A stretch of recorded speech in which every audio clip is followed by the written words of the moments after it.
Hello students, this lesson is on analyzing functions, part 1. The lesson will focus on two kinds of functions, polynomials and then rational functions. Now know the basics of each kind of function. A constant function is simply y equals a number. It's considered a 0-degree polynomial because you could put next to this a an x to the 0 term, where the degree is that power on x. But x to the 0 is 1, so no need to write it. The graph of this would be a horizontal line. Now, a linear function has the form y equals mx plus b. There's a 1 power on this x, so the highest power on x is 1, which is why we call this a first-degree polynomial. Now, we'll assume that m is not 0, otherwise this would be a constant function instead, and the graphs of such functions are diagonal lines. Find the rule for each of the two functions depicted below. Determine the end behaviors for each function. Let's begin with g of x, this horizontal line at height -2. And it is quite simply g of x equals that height -2. Now, to determine the end behaviors for each function, what we mean is, as x increases or decreases, what trends do we see in the y-coordinates? For a horizontal function, as we imagine the graph going further and further to the right, how can we describe the y-coordinates of these points? Well, these y-coordinates stay -2 in the case of the horizontal line. So we say as x, right arrow infinity, that means as x gets infinitely large, or as x approaches infinity, the y-coordinates approach -2. Same thing will be true if we go left forever with the g of x function. So as x approaches -infinity, we'll say that the y-coordinates are approaching -2. In fact, the y-coordinates are always -2 at all points along this horizontal line. Now let's focus on f of x. This is a diagonal line. Identify two obvious points on this line. There's a point at 1, 1, a second point at 4, -1, and a third point at -2, 3. But we need to take any two points on this line, it doesn't matter which pair, I'll focus on these 2 points, and use them to first find the slope of this line.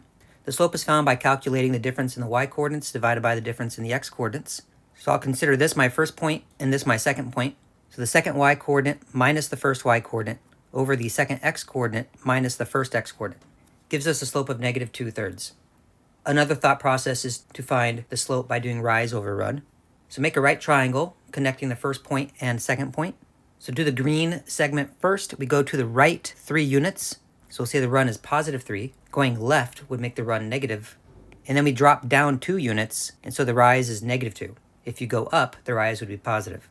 So using these ideas, we see a rise of -2 over a run of 3. So now that we know m, we just have to find the b. Well, it may not be super obvious where this graph is crossing the y-axis. Recall that that point would be 0, b, but if it's not super clear what b is from the image, then we can use what's called point-slope form to find the equation of the line. Y minus y1 is equal to m times parentheses x minus x1. And I'll use this same point as my x1, y1, although you could use any point on this line as your x1, y1. So we get y minus the y-coordinate of 1 is equal to, the slope is -2/3 times x minus 1. Now distribute the -2/3, giving us -2/3 x plus 2/3, and then add 1 to the other side. And 2/3 plus 1 is 2/3 plus 3/3, or 5/3. This is our f function. And now for the end behaviors. As x approaches infinity, so imagine this x just getting larger and larger and larger. Multiplying by a negative will make it a very large negative number, and then adding 5/3 won't change that fact. So the y-coordinates will approach -infinity. Visually, we can see that happening. As we go right forever with this graph, the y-coordinates drop down to -infinity. As x approaches -infinity, so imagine plugging in very large negative numbers. Well, times the -2/3 will make it positive, a large number, and adding 5/3 will not change that fact. So as x approaches -infinity, the y-coordinates approach +infinity. So as we go left with this graph, the y-coordinates will increase without bound up to infinity. Furthermore, once we have our linear function in the form y equals mx plus b, this +5/3 is the b value, so we know that the y-intercept is 0, 5/3. All right, let's go to the next page. In this page, we begin a review of what are called quadratic functions, which are second-degree polynomials, or also known as parabolic functions. Now, the general form is the one maybe we're most familiar with, ax squared plus bx plus c. Now, b or c might be 0, but we certainly don't want a to be 0. If you're working with general form, and let's call this f of x, then the vertex of this parabola will have an x-coordinate of -b over 2a, and then the y-coordinate you calculate by plugging in this x-coordinate, like you would find any y-coordinate if you know an x-coordinate.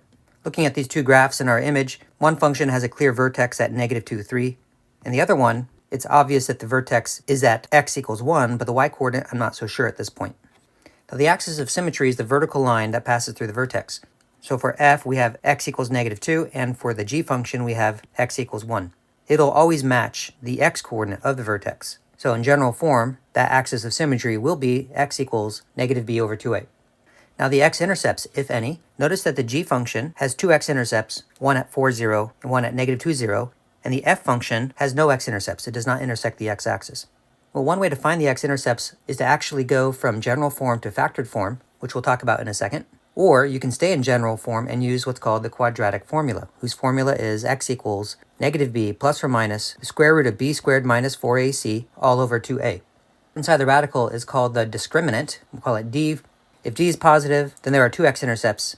If d is negative, then there are only imaginary solutions, and imaginary solutions are not visible in the graphs, and there will be no x-intercepts. And if d is 0, there will be one x-intercept, which would be the vertex, and the vertex would be on the x-axis. If you take a quadratic function in general form and factor it, if possible, we achieve factored form. Now this a and this a are the same value. In factored form, the easy thing to find first are the x-intercepts, because you would take the factored form, set it equal to 0, and solve for x. This would give you two answers, r1 and r2. I'm using the letter r to stand for the word root, which we'll talk about in a moment. So in the case of g, in our graph, one root, r1, would be -2, and the other root, r2, would be 4. And notice by symmetry, the roots are always equidistant from the axis of symmetry. In this case, each root is 3 units away from the axis of symmetry, which tells me that I can find the axis of symmetry by averaging the x-intercepts. So average the two roots, add them together, divide by 2, and that will give you the axis of symmetry. And once you have the axis of symmetry, the vertex is found easily. Here's another way of writing the average of the two roots. That will be the x-coordinate, and the y-coordinate will be found like you find any y-coordinate. Plug the x-coordinate into the function. We can also go from general form to what's called standard form by completing the square, a process I won't review in this video. But when you're in standard form, this a will be the same as this a, which would be the same as this a. And what's convenient about the standard form is it reveals a transformation on the parent graph x squared. If you change x to x minus h, that's a horizontal shift by h units. If h is positive, it'll be to the right. If h is negative, it'll be to the left. Then there's a vertical stretch and or reflection occurring, depending on whether a is positive or negative. And then there's a vertical shift up. The horizontal shift will move the vertex to an x-coordinate of h, and the vertical shift will move the y-coordinate of the vertex to a position k. We know that if a is positive, we expect to see a parabola that's opening upwards, and if a is negative, we expect to see a parabola opening down. So the axis of symmetry will simply be x equals that x-coordinate h. And for the x-intercepts, I'm just going to say that you solve the rule of the function set equal to 0. This is how you would find any x-intercept in general, and solve this any way you want for values of x. Okay, now let's find the rule for each of the two functions depicted below, determine the end behaviors of each function. Let's begin with f. And because the vertex is obvious, I recommend that we begin with standard form. So f of x will equal some unknown stretch factor times x minus h. H is -2, so this would read x plus 2, and then squared, and then plus k, and k is +3. If the stretch factor is obvious, if you go right 1 unit, normally the unstretched parabola would have gone up 1 unit. But in this case, we go up 2 units, indicating a vertical stretch by a factor of 2. So a should be 2. We'll confirm that a different way. Here's an obvious second point at -1, 5. We can find a by plugging in 5 for the output. At the same time, I plug in -1 as the input, and then solve this equation for a. So I'll subtract 3. -1 plus 2 is 1. Square that, still 1. So a has to be 2, confirming our vertical stretch. And here's our answer in standard form. If you wanted to put it into general form, you would simply need to expand all this. So FOIL x plus 2 squared, and we get x squared plus 4x plus 4. Distribute the 2, and then finally add the 3. So I'll have 8 plus 3, giving me 11. And here's my answer in general form. Now, as x approaches infinity, what will dominate the outputs will be this leading term. A large positive number squared and then doubled will be a large positive number still. So y will approach infinity. As x approaches negative infinity, again, focus on the dominant term here, or you can analyze from this level. A large negative number plus 2 is still a large negative number, but when you square it, it goes positive. Doubles positive, add 3, doesn't change the fact that we have a large positive output. Visually, we can see this happening. As we go right with this parabola, the y-coordinates go up to infinity. Same is true as we go left with this parabola, the y-coordinates go up to infinity. Now in the case of g of x, the vertex was not known. We did know one coordinate, but not the second coordinate. But I did know the x-intercepts. So for this one, it makes sense to begin with factored form. So g of x is equal to some coefficient times x minus the first x-intercept, which is negative 2, so x plus 2, times x minus the second x-intercept, so x minus 4. Now we need to identify a third point on this g function, and there are a few options to pick from. It appears that the point 3, 1 is on this curve, so I will change the output of this function to 1 at the same time that I change the input to 3, and then I can solve for a. So we get 5 times negative 1, so we get negative 5, and then divide. And this time we have a as a negative number, which is to be expected since the function g is opening down. So here's our function. We can expand by multiplying the two linear factors and then distributing the negative 1/5. And here's my function in general form. Now because the lead term is an x squared and a negative lead coefficient, as x becomes positive in large or negative in large, the square will ensure that we get a positive calculation followed by multiplying by negative 1/5 will guarantee a very large negative result. So as x approaches positive or negative infinity, y will approach negative infinity. That's obvious from the graph. As we go right forever, the y-coordinates drop down to negative infinity, and as we go left forever, the y-coordinates drop down to negative infinity. Going on to the next page. Here we begin to explore higher degree polynomials. An nth degree polynomial is a function in either form below where the leading coefficient a sub n is non-zero. So in expanded or general form, we have a constant plus a number times x plus a number times x squared, etc. up until we get to the last one, a number times x to the n, where n is the highest power. The fundamental theorem of algebra says we can factor any such polynomial into 1, 2, 3, etc. up until we have an nth linear factor with the leading coefficient factored out to the front. Now each of these r's is called a root or a zero of the polynomial. We know that an nth degree polynomial will have n complex roots. The word complex allows for imaginary numbers, and these roots are not necessarily distinct. Now real roots correspond to x-intercepts. So if there's no I involved in your root, then you will be able to see a point on the x-axis corresponding to that root. Also, the graph of a polynomial is smooth, meaning no corners, and continuous, meaning no breaks in the graph. For each polynomial below, find all intercepts, graph, and determine the end behaviors. The easiest of the intercepts to find would be the y-intercept. Just plug 0 into the function, so in this case, 0, 0. Now to find the x-intercepts, we want to attempt to put these polynomials into factored form. This is a degree 3 polynomial, so I know that there should be 3 linear factors.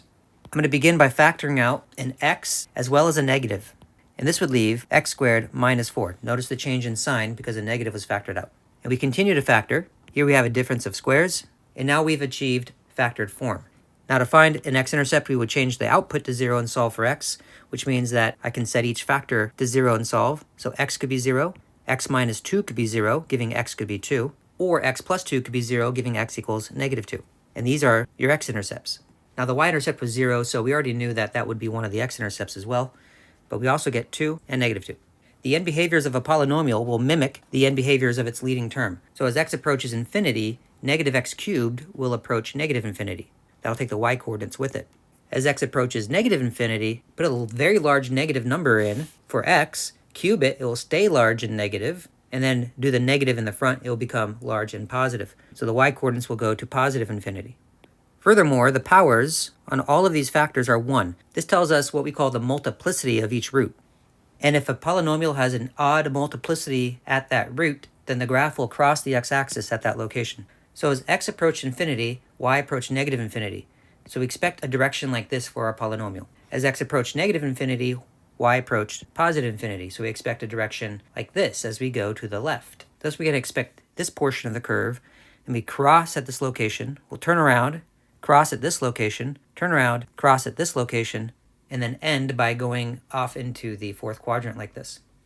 I'm not too concerned about my y-scale, so the locations of these points are currently a mystery, but we capture the basic essence of the shape. Now this next one, let's find the y-intercept first by just plugging in 0 for x. That will give me 0 back, so once again we have the origin as the y-intercept. Now let's begin factoring this polynomial. I see a 2 and an x can be factored out, leaving x squared plus 6x plus 9. This factors to x plus 3 times the second x plus 3, and we are done. Furthermore, because these two factors are identical, you can combine them using a power 2. Now we set the function equal to 0 and solve for x. We get 0 as 1 root, and then we get negative 3 technically twice. This square tells me that negative 3 is a root with an even multiplicity. But there's still an implied 1 on the x, so the 0 has an odd multiplicity. So negative 3 is another x-intercept. Now as x approaches infinity, focus on just the lead term. 2 times positive infinity cubed will be positive infinity. So we expect y to also go to positive infinity. But as x goes to negative infinity, 2x cubed would be a very large negative number. So the y-coordinates will go to negative infinity. So as we go right forever, y goes up forever, so we expect this behavior. As we go left forever, y goes down forever, so we expect this behavior. So beginning with this, at this x-intercept, we will not cross the x-axis. We will intersect it, but not cross it. And we must do so in a smooth way. And then at some point, we'll have to turn around and get back to this x-intercept. We do cross at 0 because of the odd multiplicity, which is good because the graph had to end in the first quadrant like this. Again, the vertical scale here is not important. And now let's look at h. Plug in 0, and we get 4 back. And I'll use a different vertical scale, so that we'll say is 0, 4. Now let's try to factor this. This is a trinomial, meaning it has 3 terms, suggesting we might be able to factor this as 2 binomials. Let's split up the x to the 4th as x squared, would be negative 2 and negative 2. Foil this to confirm. But we can continue factoring. Anytime you have x squared minus a number, you can factor it. It won't be as convenient as, say, this difference of squares, which factor to x minus 2x plus 2, but it will still factor, and it will each factor as x minus rad 2 times x plus rad 2. Of course, some of these factors are repeated, so we can condense them using powers. Now the x-intercepts, therefore, are going to be radical 2 and negative radical 2, and each with an even multiplicity. Negative rad 2 is about negative 1.4. Positive rad 2 is about positive 1.4. The end behaviors, as x gets very large, focus on this leading term. X to the 4th will also get very large and positive. So y will approach positive infinity. And as x approaches negative infinity, the leading term, x to the 4th, will still approach positive infinity because that even power. So this time, we expect to go up as we go right and up as we go left. Furthermore, we're going to bounce off the x-axis at each x-intercept. So do so in a smooth way, and we get a basic shape that looks something like this. Again, confirm all of these with technology. And now let's go to the next page. Find the rule of the 4th degree polynomial that is depicted below. Leave your answer in factored form. The x-intercepts are going to be key to setting this up. I see one at negative 1, 0, one at 2, 0, and another at 4, 0. Then there's this extra point at 1, 2. We'll talk about that in a moment. Now negative 1 is a root, and its factor will always be x minus it. So x minus negative 1 is x plus 1. 2 is a root, so x minus 2 will be a factor. And 4 is a root, so x minus 4 will be a factor. But 4 is also a root twice because of the even multiplicity, because the graph is touching but not crossing the x-axis here. So our function will be equal to some unknown coefficient times, and then all 4 of these factors. And you can write the x minus 4 and put a square on it. This is where we use now the given point to help find what a is. So plug in 2 for the output at the same time that you plug in 1 for all the inputs. So we have 2 is equal to a times, and then 1 plus 1 is 2. 1 minus 2 is negative 1, and 1 minus 4 is negative 3, but that will be squared. So we get 2 is equal to a times negative 2 times positive 9. 2 is equal to negative 18a. So a is equal to 2 over negative 18, or negative 1/9. So our polynomial is y equals negative 1/9 times x plus 1 times x minus 2 times x minus 4 squared. I'll leave it to you to graph this with technology to confirm. Let's go to the next page. These last 2 pages focus on analyzing rational functions. Now, a rational function is a function that is formed by dividing 2 polynomials. So you can see 5 different examples of rational functions here. Each one is a polynomial divided by a polynomial. Now, note the following. If a is an x-coordinate, that when you plug it into the polynomial and you get 0 over non-zero, then you know that the function has an x-intercept there, because 0 divided by non-zero simplifies to 0. So the output is 0, meaning you're on the x-axis. If you plug in a and you get non-zero over 0, it's also an indication of what's called a vertical asymptote at x equals a. But if you have an x-coordinate that when you try to plug it in and you get 0 over 0, this is called an indeterminate. It's also undefined, but we can't conclude that there's going to be an asymptote or maybe some other anomaly. So we have inconclusive behavior at x equals a, at which point we're going to want to factor, simplify, and then reanalyze. For each rational function, find the domain, x-intercepts, and any vertical asymptotes. Confirm with technology. The domain is the restriction on what x can't be. Recall, you can never divide by 0. The only value of x that makes the denominator 0 is x equals 3. So we have to restrict it. Now the x-intercepts, they are values of x that make the numerator 0, but the numerator is a 5. It's never 0, so there are no x-intercepts. Now the vertical asymptotes, they're the values of x that will make the denominator 0 but not the numerator. Notice if you try to plug 3 into this function, you get 5 over 0. So we have this case, so we have a vertical asymptote at x equals 3. Let's move on to the next example. I'm going to go ahead and factor this one. Factor a 5 out of the numerator and x out of the denominator, and continue to factor. The only value of x that makes the numerator 0 is 1, so that's our x-intercept. You have 3 values of x that make the denominator 0. These are your vertical asymptotes. Notice the red and the blue numbers are all distinct, so there will be no value of x that will make both numerator and denominator 0 at the same time. And our domain on this one is that x can't be any of these blue numbers, because you cannot divide by 0. Before we go too much further, let's confirm the first two with technology. Here's a graph of the first one. I've graphed the vertical asymptote at x equals 3, and notice that there are no x-intercepts. Here's the second example. Notice we do have the 3 vertical asymptotes at 3, -3, and 0, and we do have only one x-intercept at x equals 1. All right, now let's do this third case. Factor out a -5 from the numerator. From the denominator, factor out a 2. That leaves x squared minus 9, which factors 2x minus 3 times x plus 3. Now notice this time we will have cancellation of some factors. Before we do that, we do need to consider the domain. So x cannot be 3 or -3. But after you simplify, we get this result, and now we're going to analyze this. There's no x-intercepts because there's no x's in the numerator, and -3 will be the only vertical asymptote. Yet there's still a domain restriction when x is 3. If you take this function and plug in 3, we do get 0 over 0. So that's this case. So we have inconclusive behavior at x equals 3. So we factored, simplified, and then we reanalyzed. In the simplified version, 3 is no longer a problem. But how will it affect the graph of the original function? Let's graph the original version. And here's our graph, confirming that we only have one vertical asymptote at -3 and no x-intercepts. But if you do a trace and try to find the point when x is 3, notice we get 3 undefined. There is a missing point. This point has been removed because in our original function, 3 is not allowed to be plugged in. All right, the fourth example, again, factor a -5 out of the numerator, factor a 2 out of the denominator, leaving x squared plus 9, and x squared plus 9 does not continue to factor. X squared plus 9 can never be 0 unless you use imaginary numbers. And for the sake of graphing, let's not allow x to be an imaginary number. Therefore, x squared plus 9 can never be 0. So we have no vertical asymptotes. And furthermore, the domain is all real numbers. There are no restrictions. But we still have one value of x that makes the numerator 0. That's 3. This is our only x-intercept. And here's a graph of this function. Notice there are no vertical asymptotes and only one x-intercept when x is 3. And this last case, we can factor out an x squared, leaving x minus 1, and factor out a 2, leaving x minus 1. So right here I can see that we do have a domain restriction. X cannot be 1. If you try to plug 1 into this function, you do get 0 over 0. So again, we are in this third case. So we factor, and now we're going to simplify by canceling the x minus 1s. So our simplified version is just x squared over 2. So 0 is our only x-intercept, and our denominator, which is 2, is never 0. So there's no vertical asymptotes. In fact, this is really just a parabola opening up, scaled by a factor of 1/2. But there's still a domain restriction. We know that x can't be 1. So I expect a missing point in my parabola when x is 1, but not a vertical asymptote. Let's go ahead and graph this. And we do get a flattened parabola. And if you do a trace, by the time you get to x equals 1, we have a missing point. But again, this is not a vertical asymptote, and we only have one x-intercept at the origin. All right, let's move on to the next page. Determine the end behaviors of each rational function. Confirm with technology. The first thing I want you to notice with each rational function here are the degrees of the numerator and denominator. For this first one, this is a degree 1 over a degree 2. Then we have a degree 2 over a degree 2, a degree 3 over a degree 2, and a degree 3 over a degree 1.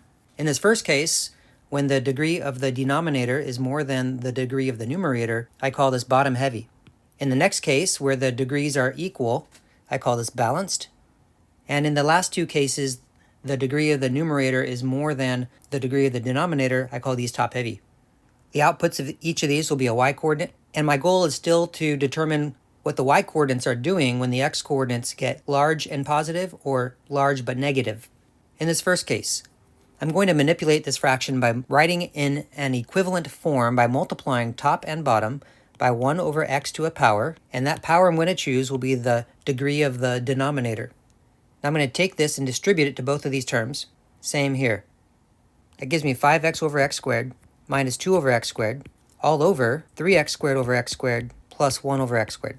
And I'm going to simplify these fractions, and I get 5 over x minus 2 over x squared all over 3 plus 1 over x squared. Now all of my x's are in denominators. I have a constant over x, a constant over x squared, and a constant over x squared. As x goes to infinity, all three of these will approach 0, as x approaches plus or minus infinity, which means that the overall fraction will approach 0 over 3, which is just 0, giving us that as x approaches plus or minus infinity, the y-coordinates will approach 0. This gives us a horizontal asymptote of y equals 0. This will always be the case when you have a bottom-heavy rational function. Y equals 0, which is the x-axis, which is a horizontal line, will be an asymptote. Let's graph this one. Here's a graph of the function as well as the horizontal asymptote, which is the x-axis. And as we zoom, we compress this graph horizontally so I can see as we go right forever, the y-coordinates are approaching 0, and as we go left forever, the y-coordinates are approaching 0. All right, this next one is balanced. Let's manipulate in the same way. I'm going to multiply top and bottom by 1 over x to a power, and that power I choose will be the degree of the denominator. Now distribute and simplify. I'll do this all in one step. We'll get 5 over x minus 2 over 3 plus 1 over x squared. Now there are only two fractions that will approach 0 as x approaches plus or minus infinity, meaning the overall fraction will approach 0 minus 2 over 3 plus 0. Thus, as x approaches plus or minus infinity, the y-coordinates will approach negative 2/3. This will give us a horizontal asymptote of y equals negative 2/3. Let's confirm this one. It's a graph of the function and the horizontal line y equals negative 2/3. And if I compress horizontally, you can see that in both directions, the y-coordinates are approaching that horizontal asymptote. Now notice that this negative 2/3 came from the lead coefficient of the numerator and the lead coefficient of the denominator, which are positioned here and here, giving us this negative 2/3. It'll always be the case that if you have a balanced rational function, that you can find a horizontal asymptote by doing y equals the lead coefficient of the numerator divided by the lead coefficient of the denominator, which will also produce a horizontal line, but not the x-axis. All right, our third example, I'm going to multiply this fraction by 1 over x to a power, 1 over x to a power, and again that power will be the degree of the denominator, and distribute and simplify, we get 3x plus 2 over x squared, all over 1 minus 1 over x. These two fractions will shrink to 0 as x goes to infinity, but this lead term, 3x, will approach infinity as x approaches infinity, or it will approach negative infinity as x approaches negative infinity. So as x approaches infinity, y will approach infinity plus 0 over 1 minus 0, which is just infinity itself. And as x approaches negative infinity, y will approach negative infinity plus 0 over 1 minus 0, or negative infinity. So this will not have a horizontal asymptote.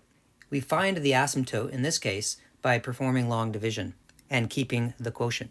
So x squared minus x is our divisor, or our denominator. We divide that into our numerator, or called dividend.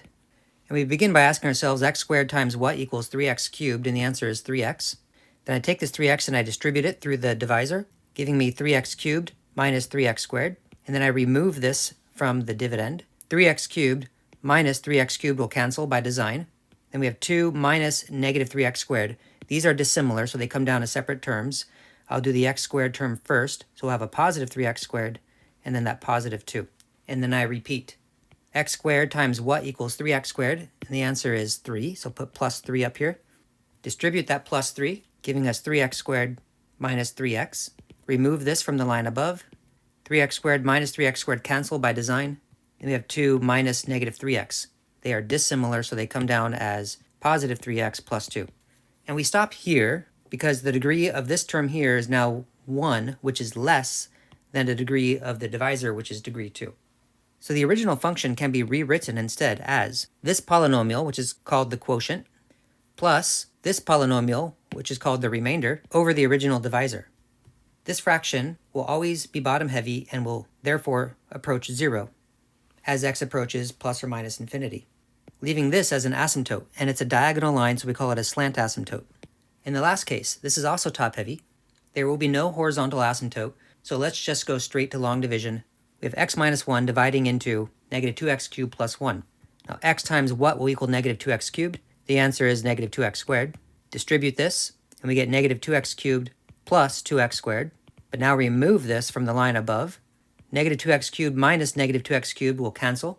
we have 1 minus 2x squared. They are dissimilar, so we have negative 2x squared plus 1. And I continue. X times what equals negative 2x squared? The answer is negative 2x. Take that negative 2x and distribute it. That gives me negative 2x squared plus 2x. And now remove this from the line above. Negative 2x squared minus negative 2x squared will cancel. We have 1 minus 2x. So that gives me negative 2x plus 1. And I'm not done yet because the degree of this current remainder is 1, and that matches the degree of the divisor. And I have to keep going until it's less. So what do I multiply x by to equal negative 2x? The answer is minus 2. Put that here. Now distribute that minus 2, giving us negative 2x plus 2. Remove this from the line above, and we wind up getting negative 2x minus negative 2x cancel. We do 1 minus 2, gives me negative 1. Here's my quotient, here's my remainder, and the original function can be rewritten as the quotient plus the remainder over the original divisor. Well, this fraction is bottom heavy and will shrink to 0 as x goes to infinity, giving us a parabolic asymptote. Now let's confirm these last two with technology. I will graph the original function and also the yellow function, that is the asymptote.